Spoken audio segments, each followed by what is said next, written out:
Buenas noches a todas y a todos. Para nosotros es un gustazo que nos damos que hoy inaugure la 13ª cohorte de la maestría Atilio Borón, que ante todo es un amigo y una gran persona. Después todo lo otro que oportunamente, rápidamente leeremos o diremos. Y también da la casualidad este día que Atilio va a dar su conferencia inaugural, la Universidad Nacional de Córdoba cumple 407 años.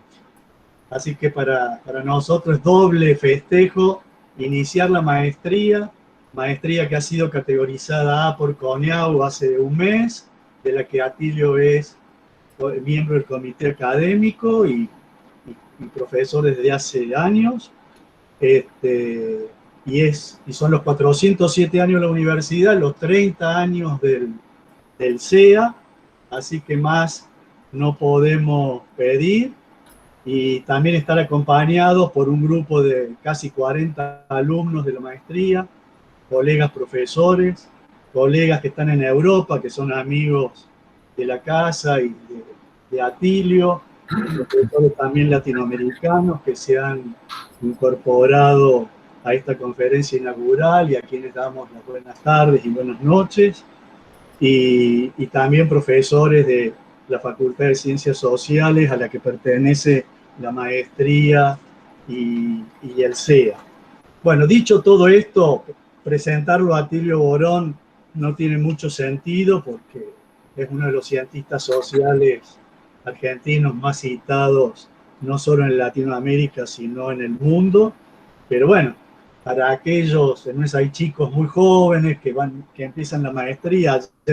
Ayer teníamos una alumna ya licenciada con 22 años, que es alumna de la maestría, y tenemos otros investigadores formados también, que en una de esas no conocen algo del currículum de Atilio. Es licenciado en Sociología con diploma de honor de la Universidad Católica Argentina, magíster en Ciencias Políticas de Claxo, Chile, PhD de Ciencias Políticas en Harvard, con la sede en Cambridge, ¿no es cierto? Investigador superior del CONICET, profesor titular de la Facultad de Ciencias Sociales de la UBA, hoy profesor consulto de la UBA, director del Programa Latinoamericano de Educación a Distancias del PLED, ha sido vicerrector de la UBA, secretario ejecutivo de Claxo de 1997 a 2006, no por quedar bien con Atilio, pero una de las épocas gloriosas de Claxo, cuando él fue secretario ejecutivo, la expansión que tuvo Claxo antes de Atilio y ex post Atilio, es decir, en el periodo de secretaría ejecutiva a cargo de Atilio.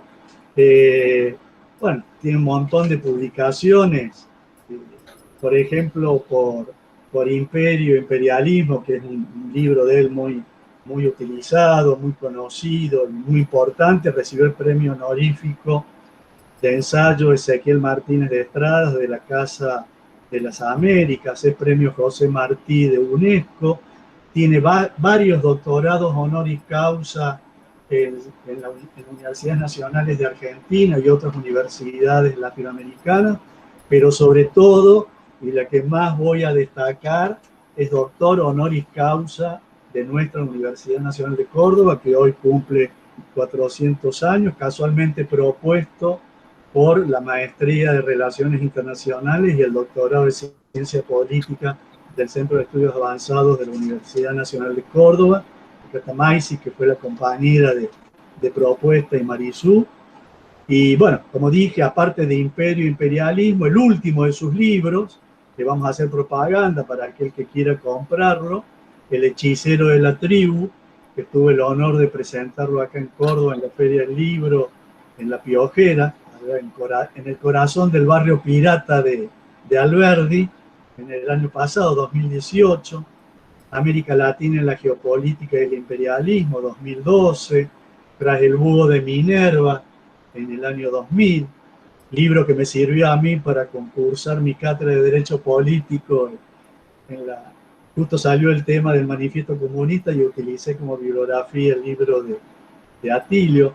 Bueno, creo que ya con lo que he dicho, y aparte de todo eso, es un amigo y sobre todo una gran persona. Eso es lo más importante que se puede decir de alguien, y un gran luchador por la patria grande, por el pensamiento crítico latinoamericano y a nivel global, y un gran pensador internacionalista, uno de los más citados, si no el más citado tal vez, de nuestro país, tanto en Latinoamérica como en el extranjero. Así que dicho todo esto, en el día de la universidad, Atilio, te cedemos la palabra.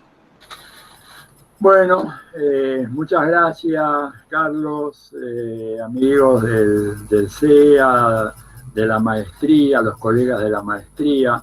La verdad, una felicitación por los 407 años, creo, ¿no es cierto?, de fundación de la Universidad de Córdoba, una de las más antiguas del continente. Ahí está en el lote de las 2 o 3 primeras, ¿verdad? Y la verdad es toda una enorme satisfacción para mí, y muy en particular participar en esta maestría, donde hace ya muchos años he venido haciendo clases y participando como miembro del Consejo Académico. El tema que vamos a tratar es un poco echar una mirada sobre el contexto actual latinoamericano en el marco de este fenómeno absolutamente inusitado. ¿Verdad? No voy a decir inesperado porque era esperado, pero sí inusitado por su violencia, por su capacidad fenomenal de expansión y de propagación, que es el COVID-19. Digo que no era inesperado porque recordemos que el año pasado, en octubre, una reunión que se hizo en Nueva York, patrocinado por la Fundación Bill y Melinda Gates, se hizo un trabajo de prognosis, una simulación, ¿verdad?, sobre la posibilidad de una pandemia, y la conclusión que sacaron los expertos que estaban ahí, estaba alguna de la gente más reconocida de los Estados Unidos en materia de infectología y de epidemiología. La conclusión fue que evidentemente la probabilidad de la irrupción de una pandemia de gravísimas características como la actual era una probabilidad bastante elevada. Y dijeron ellos ahí en ese informe, seguramente algunos de ustedes los habrá visto, ¿verdad?, que no pasaría más de 5 años antes de que el mundo padeciese un problema como el que estamos hoy sufriendo. Y efectivamente, a los pocos meses, no pasaron 4 meses, y ya apareció el primer brote en Wuhan, allá en China, y luego se propagó. Y estamos en presencia de un fenómeno inusitado, porque nunca en la historia de la humanidad se registró algo así, ¿verdad? Esto es algo muy, muy especial, porque claro, epidemias y pandemias ha habido desde la época, los romanos tuvieron, los persas, en la Grecia clásica, en el medioevo, la famosa peste negra del medioevo, mediados del siglo XIV, ¿verdad? Pero afectó una parte pequeña del mundo conocido, no habían descubierto América todavía, ¿verdad? Pero aún así, las crónicas cuentan de que esa pandemia demoró 4 años en cubrir toda Europa. El COVID-19 demoró 4 semanas en cubrir el mundo. Esto nos da una idea del cambio de escala, ¿no es cierto? Hay un cambio de escala en la velocidad de la propagación y el alcance de la pandemia, que evidentemente tiene a todo el mundo muy preocupado. Ha producido, digamos, un bajón de la economía mundial, que gentes como Paul Krugman, digo, para citar un autor premio Nobel, un hombre muy reconocido, uno de los grandes economistas de la época, asegura que esta pandemia va a terminar produciendo una depresión económica por lo menos comparable, si no peor, que la de los años 30.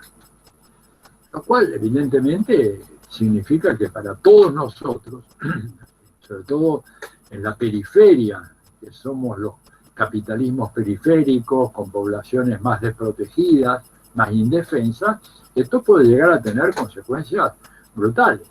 Se está apostando todo a que se descubra una vacuna a tiempo, o que haya algunos retrovirales más o menos efectivos que puedan neutralizar los peores efectos, pero estamos realmente en una situación muy delicada. Estamos aproximándonos ya, y voy a chequear esta cifra por las dudas, estamos aproximándonos ya el total de muertos hasta ahora por la pandemia a nivel mundial, 461.000, ¿verdad?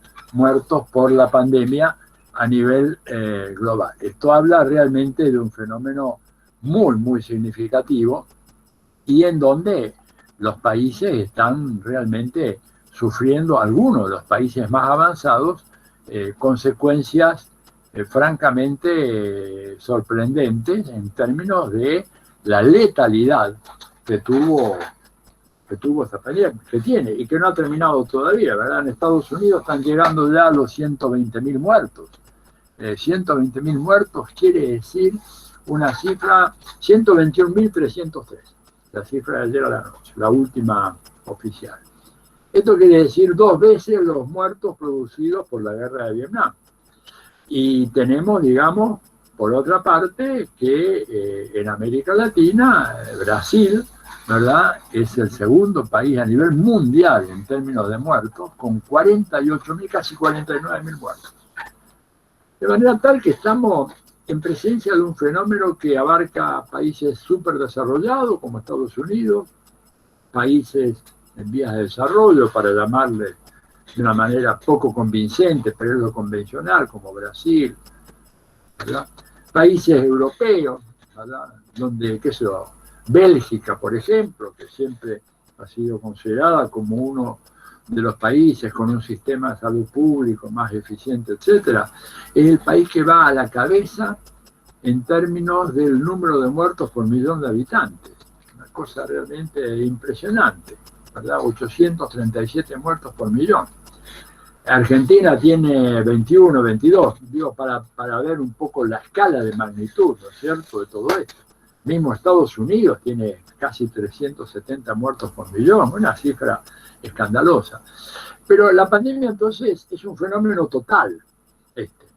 Nunca hubo algo parecido, ¿verdad? Y un fenómeno además que ha cambiado, pero radicalmente y en muy, muy corto plazo, el funcionamiento de todas las sociedades, ¿verdad? Desde las cuestiones más elementales como la forma de saludarnos, ¿verdad?, el tipo de relacionamiento que tenemos, todo lo que sea la vida fuera de los hogares, fuera de los cambios en los sistemas de trabajo, los sistemas de transporte, el cambio de los valores, ¿no es cierto?, un fenómeno al cual me voy a referir después. Hay todo un redimensionamiento de la escala de valores de estas sociedades, producidos por esto que con toda razón podemos caracterizarlo como un fenómeno total. Hay pocos fenómenos totales, ¿verdad?, en la historia de la humanidad. Y este es uno de ellos. Y yo diría que es el que ha afectado a mayor número de personas. Se calcula que hay aproximadamente